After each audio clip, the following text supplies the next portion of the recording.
नमस्कार और how to info में आपका स्वागत है। इस वीडियो में मैं आपको दिखाऊंगा कि आप अपने Oppo Reno 13FS को कैसे कस्टमाइज कर सकते हैं। चलिए शुरू करते हैं। सबसे पहली और सबसे महत्वपूर्ण चीज़ जो आपको करनी चाहिए और जिससे आप अपने फ़ोन को कस्टमाइज कर सकते हैं वह है कलर थीम बदलना। असल में ये सिर्फ कलर थीम नहीं है, बल्कि यह लाइट और डार्क थीम के बीच चुनने की सुविधा है। आप ये बहुत आसानी से कर सकते हैं अगर हम सेटिंग्स में जाएं। मैं यहाँ सब कुछ वैसे ही छोड़ना चाहता हूँ और सेटिंग्स में आपको थोड़ा सा और ऊपर की ओर स्क्रॉल करना है और डिस्प्ले और ब्राइटनेस के विकल्प पर जाना है। यहाँ हमारे पास सबसे ऊपर ही लाइट मोड से डार्क मोड में स्विच करने की सुविधा उपलब्ध है। डार्क मोड न केवल कूल और स्टाइलिश है, बल्कि यह आपकी बैटरी भी काफ़ी बचाता है। हालांकि मैं लाइट मोड पर ही रहूँगा ताकि आप लोग स्क्रीन और ट्यूटोरियल को बेहतर देख सकें। फिर कलर थीम छोड़ने के बाद अब हमारे पास खुद ही वॉलपेपर भी है। अब हम यहाँ जाकर बस बटन दबा सकते हैं ताकि अब पूरे लेआउट को बदल सकें, क्योंकि लेआउट और यहाँ की हर चीज़ भी इस कस्टमाइजेशन ट्यूटोरियल का हिस्सा है। मैं इसमें बहुत गहराई में नहीं जाऊँगा क्योंकि मुझे लगता है कि ये काफ़ी सहज है। लेकिन आप जानते हैं, हम उदाहरण के लिए चीज़ों को इधर उधर कर सकते हैं। आप जानते हैं, आप फोल्डर्स को इधर उधर कर सकते हैं या उन्हें बड़ा भी कर सकते हैं ताकि वे इस तरह दिखें, जो कि काफ़ी अच्छा है। आप चीज़ों को लेकर फोल्डर्स में डाल सकते हैं, या अगर आप धीरे धीरे करें तो नए फोल्डर्स भी बना सकते हैं। ठीक है, ये काम नहीं कर रहा है। ये काम क्यों नहीं कर रहा है? आप नए फोल्डर्स बना सकते हैं। अगर हम बस दिखाएं, आप किसी एप्लीकेशन पर जा सकते हैं और अब हमने सफलतापूर्वक एक नया टूल्स फोल्डर बना लिया है और हम टूल्स फोल्डर को भी पूरी तरह से कस्टमाइज कर सकते हैं। बस इसी तरह हम अपनी मुख्य होम स्क्रीन से भी अनावश्यक चीज़ें हटा सकते हैं या फिर उन्हें व्यवस्थित कर सकते हैं। तो हम उदाहरण के लिए मीट को देख सकते हैं, बोरिंग इंटरनेट को देख सकते हैं, ऐप मार्केट को देख सकते हैं। हम यहाँ क्रिएट फोल्डर का भी उपयोग कर सकते हैं, या हम बस रिमूव पर क्लिक कर सकते हैं ताकि एप्लीकेशन को अनइंस्टॉल किए बिना केवल अपनी होम स्क्रीन से हटा सकें। और यही चीज़ें यहाँ मौजूद हर चीज़ के साथ भी लागू होती हैं, और यही चीज़ें लॉक स्क्रीन पर भी लागू होती हैं। हालांकि हाँ, अपनी लॉक स्क्रीन को संशोधित करने के लिए हमें सबसे पहले सेटिंग्स, फिर होम स्क्रीन और उसके बाद लॉक स्क्रीन में जाना होगा। और अगर हम यहाँ पर जाइए तो हमारे पास कुछ महत्वपूर्ण विकल्प उपलब्ध होते हैं ताकि हम अपनी लॉक स्क्रीन को मूल रूप से और प्रभावी ढंग से संशोधित कर सकें।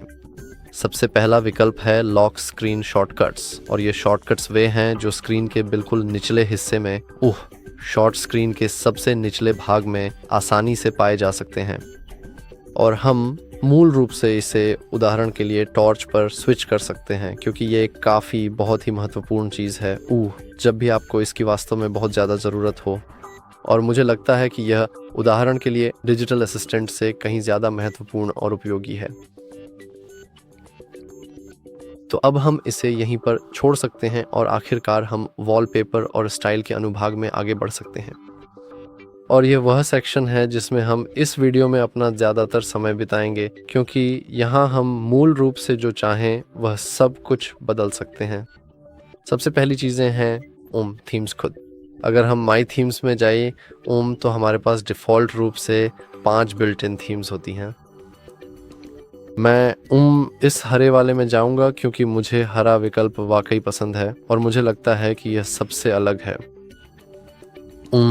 हालांकि फ़िलहाल ये वाला उपयोग में है।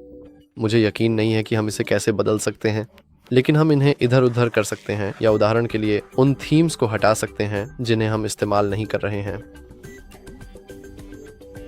अगर हम मोर थीम्स में जाएं तो हम उन्हें यहाँ बदल सकते हैं। तो उदाहरण के लिए हम काम थीम पर जा सकते हैं, हम अपनी काम थीम लागू कर सकते हैं। तो अब चलिए अप्लाई पर क्लिक करते हैं और हम देखेंगे कि हमारे फ़ोन का वॉलपेपर बदल जाएगा, इसका लुक बदल जाएगा, फ़ॉन्ट बदल जाएगा और मूल रूप से ये सारी शानदार चीज़ें बदल जाएंगी। हम अपने रंग भी बदल सकते हैं।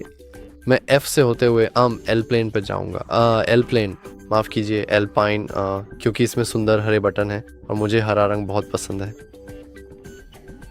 तो अब हम ऑलवेज़ ऑन डिस्प्ले भी चालू कर सकते हैं। अमूमन मैं ऑलवेज़ ऑन डिस्प्ले का इस्तेमाल नहीं करता क्योंकि मुझे लगता है कि ये फ़ोन की बैटरी बर्बाद करता है और आप जानते हैं ऐसा क्यों करना चाहिए। लेकिन मैं इसे अभी चालू कर देता हूँ ताकि आप स्पष्ट रूप से फ़र्क देख सकें और पूरी तरह से समझ सकें। और ऑलवेज़ ऑन डिस्प्ले आपको यहीं मिल जाएगा अगर हम एक बार क्लिक करें।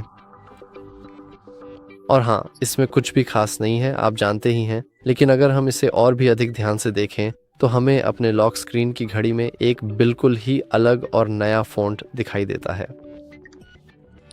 लेकिन हम खुद सेटिंग्स में जाकर और भी चीज़ें बदल सकते हैं क्योंकि थीम्स ही इस ओप्पो फ़ोन में एकमात्र कस्टमाइजेशन विकल्प नहीं है। हम सिर्फ वॉलपेपर भी बदल सकते हैं, तो बाकी सब कुछ वैसा ही रहेगा, लेकिन हम वॉलपेपर बदल सकते हैं। हम कुछ लाइव वॉलपेपर भी चुन सकते हैं। मुझे लगता है कि मैं इस हरे वाले को चुनूंगा क्योंकि ये अच्छा लग रहा है। लेकिन आपको ये सुनिश्चित करना और मूल रूप से याद रखना होगा कि उदाहरण के लिए चलिए इसे सिर्फ होम स्क्रीन पर ही रखते हैं। और आपको ये याद रखना चाहिए कि लाइव वॉलपेपर रखने से आपकी बैटरी बहुत जल्दी ख़त्म हो जाएगी क्योंकि आप जानते हैं ये एनिमेटेड होता है। और ये अच्छी बात है कि ये एनिमेटेड है, लेकिन इसे एनिमेटेड रखने के लिए आपकी बैटरी बहुत ज़्यादा खर्च होगी, आप जानते हैं। अगर हम वापस सेटिंग्स में जाएं तो हम अपनी गैलरी से भी अपना ऑलवेज़ ऑन डिस्प्ले यहीं से आसानी से बदल सकते हैं और फिर हम खुद फ़ॉन्ट भी बदल सकते हैं। डिफ़ॉल्ट रूप से हमारे पास चुनने के लिए 3 मुख्य फ़ॉन्ट्स होते हैं। हमारे पास रोबोटो फ़ॉन्ट है, एपो सैंस है और वन सैंस है। और हम यहाँ स्पष्ट रूप से देख सकते हैं कि प्रत्येक फ़ॉन्ट कैसा दिखता है। जैसा कि आप देख सकते हैं ये फ़ॉन्ट्स वास्तव में बहुत ज़्यादा अलग नहीं हैं, लेकिन फिर भी कुछ सूक्ष्म अंतर मौजूद हैं। हालांकि अफसोस की बात है कि अगर हम और फ़ॉन्ट्स डाउनलोड करना चाहते हैं तो हमें एक ऐप अकाउंट की ज़रूरत होगी क्योंकि आप जानते हैं ये काफ़ी अच्छे हैं। उदाहरण के लिए जैसे कि ये स्नूज़ हेलो, मेरा मतलब है ये बहुत ही शानदार लग रहा है। लेकिन अगर हम अप्लाई पर क्लिक करें तो हमें पता चलेगा कि इसे लागू करने के लिए हमें अपने ऐप अकाउंट में लॉग इन करना पड़ेगा, जो कि कम से कम कहें तो दुर्भाग्यपूर्ण है। अब हम जानते हैं कि अगर हम फ़ॉन्ट्स बदलना चाहते हैं तो हम यहाँ से आसानी से ऐसा कर सकते हैं। और फिर हमारे पास फ़ॉन्ट साइज़ है, तो आप जानते हैं हम फ़ॉन्ट को बढ़ा सकते हैं, घटा सकते हैं ताकि ये एक्स्ट्रा स्मॉल हो जाए। और हम इसका वेट भी कम कर सकते हैं, जो कि मूल रूप से हमारे फ़ोन के बोल्डनेस को दर्शाता है। ये भी एक काफ़ी शानदार चीज़ है कि आप अपने फ़ोन पर मौजूद हर एक टेक्स्ट को बदल सकते हैं। खैर चलिए अप्लाई पर क्लिक करते हैं। अब हम सभी उपलब्ध आइकन्स देख सकते हैं। आइकन्स में हम हैरान करने वाली कई चीज़ें बदल सकते हैं। हम उनके आकार और स्वरूप को आसानी से बदल सकते हैं। हम आइकन्स में ऐप के नामों को अक्षम या सक्षम कर सकते हैं। हम अपने आइकन्स के विभिन्न और अलग अलग लुक्स पर क्लिक कर सकते हैं। बस इसी तरह ये बहुत ही सरल और सीधा है और इसे करना बेहद आसान है। मैं सर्कल के साथ ही रहूँगा क्योंकि सर्कल काफ़ी कूल है। और साथ ही हम ART+ आइकन्स का भी इस्तेमाल कर सकते हैं, जो मूल रूप से बदलाव बहुत बड़े नहीं हैं। जैसा कि आप देख सकते हैं केवल फेसबुक और इंस्टाग्राम ही बदलते हैं क्योंकि यह अभी भी बीटा में है और बहुत ही कम एप्लीकेशन वास्तव में इस विकल्प को सपोर्ट करते हैं। अंत में हमारे पास ऐप का नाम है और हम यहाँ इस छोटे टूलबार का भी उपयोग कर सकते हैं ताकि आइकन्स का आकार बढ़ा या घटा सकें। तो मैं इसे थोड़ा कम कर दूंगा, अप्लाई पर क्लिक करूंगा और अब मेरे आइकन्स भी एक अलग और अधिक उपयुक्त आकार में हैं, जो कि काफ़ी अच्छा है और देखने में भी बहुत ही बेहतर लग रहा है। अंत में हमारे पास फिंगरप्रिंट एनिमेशन, एज लाइटिंग और रंग है और हम पहले ही रंगों में जा चुके हैं। हम अपने फ़ोन की कलर पैलेट बदल सकते हैं। उदाहरण के लिए हम कस्टम में जा सकते हैं और चुन सकते हैं कि सब कुछ हरा हो जाए। मुझे ये विकल्प पसंद है क्योंकि मुझे हरा रंग पसंद है। और फिर हमारे पास वॉलपेपर के रंग भी हैं। ये मूल रूप से हमारे वॉलपेपर से रंग लेकर हमारे वॉलपेपर के आधार पर रंगों को बदल देते हैं, जो कि एक बहुत ही अच्छा और उपयोगी विकल्प है। फिर हमारे पास फिंगरप्रिंट एनिमेशन है और फिंगरप्रिंट एनिमेशन वाकई में बहुत शानदार है। डिफ़ॉल्ट रूप से आपके पास हेलो होता है, लेकिन आप जानते हैं हम इसे किसी और चीज़ में भी बदल सकते हैं।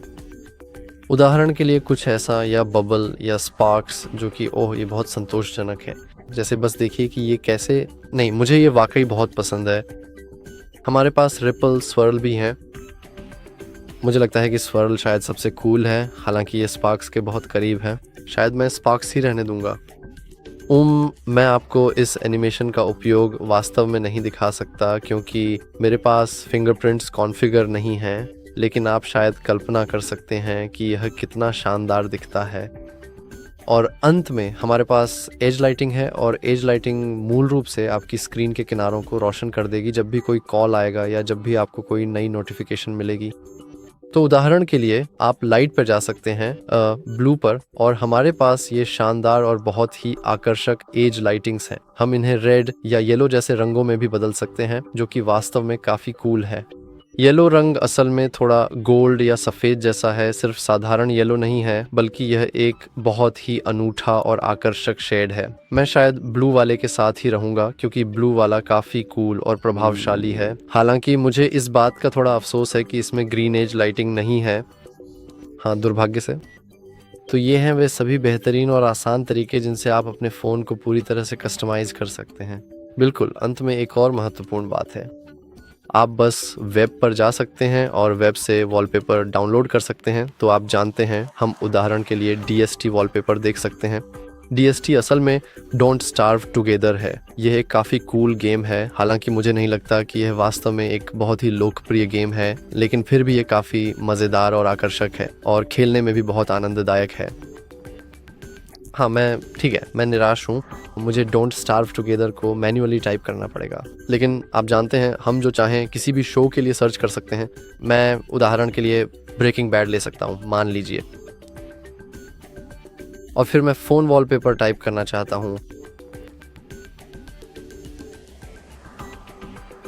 और अब हम यहाँ से कोई भी खूबसूरत वॉलपेपर आसानी से डाउनलोड कर सकते हैं। हमारे पास, ओह ये वाकई में काफ़ी अच्छे और शानदार दिख रहे हैं। मुझे लगता है कि यह वाला सबसे कूल और बेहतरीन है। तो अब हम बस डाउनलोड बटन पर क्लिक कर सकते हैं। हम इस इमेज को डाउनलोड करने के लिए बस प्रेस और होल्ड भी कर सकते हैं, बिल्कुल ऐसे ही। अब हम फाइल को आसानी से खोल सकते हैं, लेकिन हम इसे अपनी गैलरी से ही खोलना चाहेंगे, जो कि यहाँ पर बहुत सारा अनावश्यक ब्लॉटवेयर मौजूद है। ओह हे भगवान, यह फोटोज़ नाम से ही है। तो आप जानते हैं, बस जाकर 3 डॉट्स पर क्लिक कर सकते हैं। यहाँ वॉलपेपर का विकल्प है। उदाहरण के लिए लॉक स्क्रीन के साथ आगे बढ़ें तो हम चीज़ों को इधर उधर कर सकते हैं या उन पर झूम इन कर सकते हैं, लेकिन मैं बस अप्लाई बटन पर क्लिक करने जा रहा हूँ। हालांकि आप स्टाइल के साथ भी खेल सकते हैं। तो अब आप चाहें तो ब्लर इनेबल कर सकते हैं या फिर डेप्थ ऑप्शन चुन सकते हैं, जो कि मुझे लगता है, हाँ यह AI का इस्तेमाल करेगा ताकि हम प्लगइन आपके बैकग्राउंड को बेहतर बना सके, लेकिन इसके लिए आपको एक प्लगइन की ज़रूरत होगी। ये थोड़ी देर के लिए डाउनलोड होगा, लेकिन अब आप किसी भी फ़ोटो को मान लीजिए एक अद्भुत और आकर्षक 3D जैसा लुक देने के लिए आसानी से और प्रभावी ढंग से बदल सकते हैं। इसे समझाना थोड़ा मुश्किल है, लेकिन शायद आप देख पाएंगे कि मेरा क्या मतलब है। तो अब हम बस गॉट इट पे क्लिक करते हैं। हम अब डेप्थ इनेबल कर सकते हैं, जो कि सच कहूँ तो उम्मीद के मुताबिक बिल्कुल भी ठीक से काम नहीं कर रहा है, लेकिन हाँ चलिए बस अप्लाई बटन पे क्लिक करते हैं और हम यहीं पर अपनी यह शानदार कस्टम लॉक स्क्रीन रख सकते हैं, जो कि देखने में बहुत ही बेहतरीन लगेगी। तो हाँ, जैसा कि आप देख सकते हैं, ये सभी तरीके हैं जिनसे आप अपने फ़ोन को पूरी तरह से कस्टमाइज़ कर सकते हैं। अगर आपको यह उपयोगी लगा या आपके पास अपने फ़ोन को कस्टमाइज़ करने के और भी शानदार तरीके हैं, तो उन्हें कमेंट्स में ज़रूर शेयर करें। लेकिन हाँ, कृपया लाइक करना और सब्सक्राइब करना ना भूलें। देखने के लिए आपका बहुत बहुत धन्यवाद।